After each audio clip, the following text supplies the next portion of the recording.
The courtroom buzzed. Sean Diddy Combs, hip-hop mogul, faced the judge. Racketeering, trafficking, transportation for prostitution. The charges hung in the air, heavy as lead. A life sentence loomed. Prosecutor Maureen Comey, a familiar face from the Ghislaine Maxwell case, laid out a chilling narrative. Combs, she alleged, wasn't just a music icon. He was a predator, using his wealth and power to control and exploit women.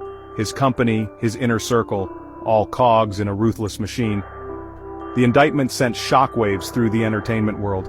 This wasn't just about a celebrity scandal, this was about a systematic abuse of power, hidden in plain sight. Combs, known for his lavish lifestyle and entourage, was now accused of using those very tools for criminal activity. The prosecution painted a picture of a man who thrived on control, on bending others to his will. Whispers rippled through the courtroom as the gravity of the accusations sank in. The defense, led by the formidable Tenny Giragos, remained stoic. This was just the beginning. A long, arduous battle lay ahead, but one thing was clear. The image of Diddy, the self-proclaimed bad boy, would never be the same. The year was 2016. A luxury hotel in Los Angeles became the backdrop for a chilling encounter. Security footage, grainy but undeniable, showed Diddy in a heated confrontation with his then-girlfriend Cassandra Ventura, known as Cassie. The argument escalated, shouting turned physical. Combs, a man who built his empire on charisma, now radiated fury. The prosecution alleges this was no lover's quarrel, it was assault, a display of the control Combs exerted over Ventura, and the story didn't end there. Prosecutors claim Combs, aided by his chief of staff, attempted to bury the incident, to make it disappear. Money, it seemed, could buy silence. But the truth, like a crack in a facade, began to seep through. The hotel incident became a pivotal piece of the prosecution's case, a window into a pattern of alleged abuse. It painted a picture of a man who believed himself above the law, whose wealth and influence shielded him from consequences. One by one they took the stand, their voices shaking but resolute. 3 women, each with their own harrowing tale of exploitation at the hands of Sean Combs. Cassie Ventura, once the picture of glamour by his side, was now a key witness for the prosecution. She spoke of coercion, of being forced into degrading situations, of the constant fear that hung over her. Then came the Jane Does, their identities shielded but their stories no less powerful. One, a former employee, detailed a workplace turned predatory hunting ground. The other, a single mother, spoke of being lured into a world of narcotics and manipulation, her life spiraling out of control. Their testimonies wove a disturbing tapestry of abuse, each thread a testament to the devastating impact of Combs' alleged actions. The courtroom, usually a place of sterile legal arguments, crackled with raw emotion. The pain in the women's voices was palpable, their vulnerability a stark contrast to the defendant's carefully constructed persona. The trial of Sean Diddy Combs is far from over. The defense, armed with high-powered lawyers and a battery of arguments, maintains Combs' innocence. They claim the relationships were consensual, part of a lifestyle chosen by all involved. They point to Combs' philanthropic work, his rise from humble beginnings as evidence of his character. But the stain of the accusations remains. The image of Diddy, the self-made mogul, has been tarnished, replaced by the specter of a man accused of heinous acts. The trial, regardless of its outcome, has sparked a necessary conversation about power, privilege, and the dark side of fame. As the world watches and waits for the jury's verdict, one question lingers. Will justice be served, not just for Diddy but for the women who have come forward? Sean Diddy Combs. The name itself evokes images of glamour, wealth, and unbridled success. A titan of the music industry, a cultural icon. Yet behind the dazzling facade of fame and fortune lies a deeply unsettling narrative. Combs now faces a reckoning. Federal prosecutors have brought forth a litany of charges: racketeering conspiracy, trafficking, transportation for adult work. The allegations paint a dark and disturbing picture. Combs, the government argues, was not simply a celebrity indulging in a lavish lifestyle. He was, they claim, a predator. He allegedly used his power and influence to use vulnerable women. The indictment alleges that he coerced them into participating in what he called freak-off adult parties. These gatherings, often fueled by drugs and alcohol, allegedly served as a stage for degradation and abuse. The trial, unfolding in a Manhattan courtroom, has sent shockwaves through the entertainment industry and beyond. The prosecution seeks to expose the underbelly of Combs' empire, They aim to prove that his wealth and status were instruments of manipulation and control. The defense, however, maintains that Combs is a flawed man, but not a criminal. As the trial progresses, one question looms large. Will the man who once seemed untouchable be held accountable for the darkness that allegedly flourished in his shadow? At the heart of the prosecution's case lies a chilling pattern of behavior. They allege that Combs used his self-proclaimed title, the King, to assert dominance over women. He saw himself as above the law, entitled to indulge his every whim. The freak-off parties, they argue, were not simply consensual gatherings. They were meticulously orchestrated events designed to exploit and degrade. Witnesses have come forward with disturbing accounts of these parties. They describe an atmosphere of pressure and coercion. Drugs and alcohol flowed freely, often allegedly used to lower inhibitions and make women more compliant. The prosecution alleges that Combs used these substances as a tool of manipulation, a way to exert control over his victims.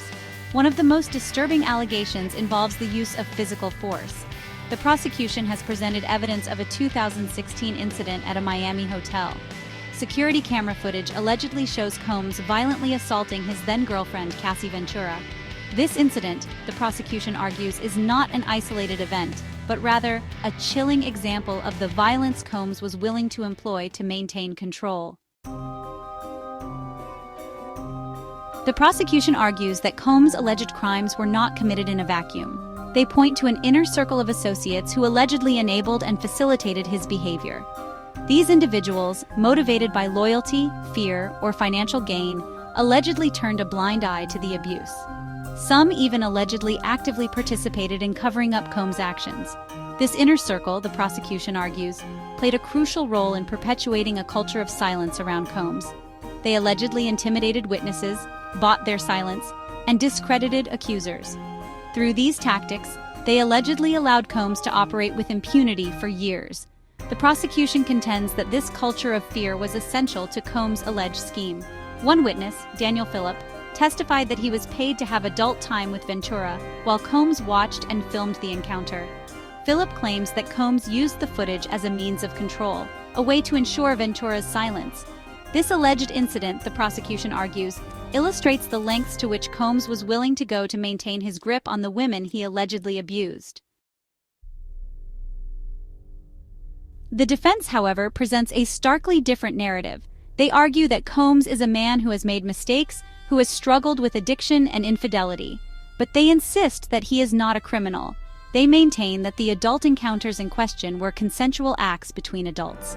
The adult off-parties, they argue, were simply expressions of Combs' extravagant lifestyle, not evidence of criminal activity. The defense has sought to undermine the credibility of the prosecution's witnesses. They have suggested that some may be motivated by financial gain or a desire for revenge.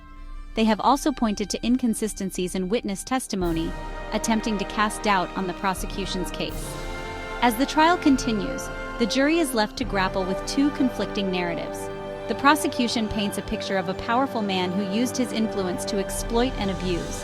The defense presents a portrait of a flawed individual who has been unfairly targeted. The world watches and waits as the jury deliberates, their verdict holding the potential to reshape the legacy of one of music's most enduring icons. Good evening and welcome. Tonight we delve into a story that has sent shockwaves through the entertainment industry. Sean Diddy Combs, the music mogul, the entrepreneur, the icon, finds himself embroiled in a scandal that threatens to unravel his carefully constructed empire. For weeks, whispers of Diddy's alleged crimes have circulated through the gossip columns and social media feeds, but tonight, we can finally start to reveal the truth behind the headlines. In a shocking turn of events, the prosecutor has revealed that Diddy may not have acted alone. Stay tuned as we uncover the names of his alleged accomplices. This is a story of power, betrayal, and the dark underbelly of fame. Over the next few minutes, we'll examine the evidence, analyze the key players, and ask the hard-hitting questions that everyone is asking. The first name on the prosecutor's list sent a collective gasp through the courtroom. It was a name that no one expected, a name that sent chills down our spines. John Doe, a man known to millions, a face plastered across magazine covers and television screens. What possible connection could this seemingly upstanding individual have to Diddy's alleged crimes? The details remain shrouded in secrecy, but sources close to the investigation suggest a long-standing, clandestine relationship between the two men. Could this be the smoking gun that brings down not one but two titans of their respective industries? We'll have to wait and see, but one thing's for sure, this revelation has just thrown the entire case wide open. If the first name on the list was shocking, the second left us reeling.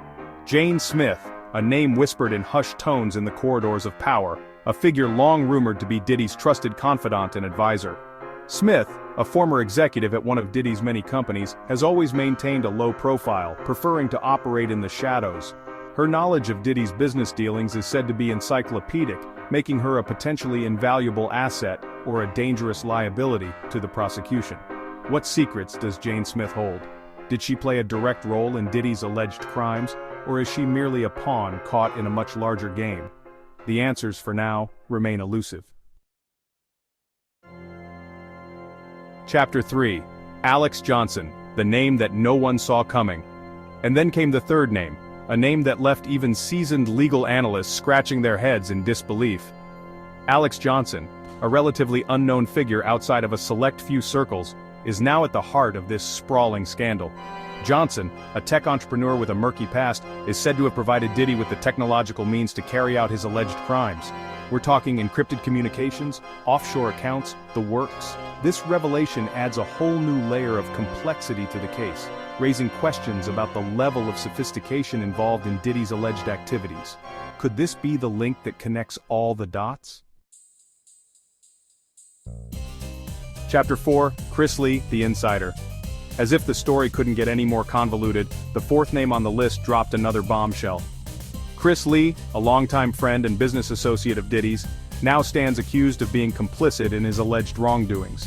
Lee, who has known Diddy since their early days in the music industry, is said to have used his connections and influence to help cover up Diddy's alleged crimes. This betrayal, if true, cuts deep, revealing a ruthlessness that has sent shockwaves through Diddy's inner circle. What did Chris Lee know, and when did he know it? These are the questions that the prosecution will be asking, and the answers could have far-reaching consequences. Chapter 5, Pat Brown, the final shocker. And finally the last name on the list, the one that truly sent shivers down our spines, Pat Brown.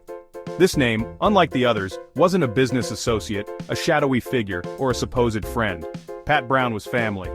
The details of Brown's alleged involvement are scant, but the mere mention of their name in connection with this case has sent shockwaves through those who know Diddy best.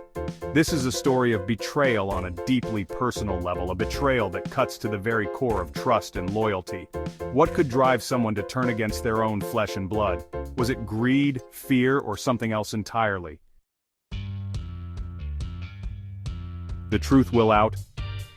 As we come to the end of this initial exploration into the dark underbelly of Diddy's empire, one thing is clear: this story is far from over. The names of the alleged accomplices have been revealed, but the full extent of their involvement remains shrouded in mystery. The legal battle ahead promises to be long and arduous, filled with twists and turns that will keep us all on the edge of our seats. Will Diddy's empire crumble under the weight of these accusations, or will he find a way to emerge from this scandal unscathed? Stay with us for more updates on this developing story. You won't want to miss what happens next.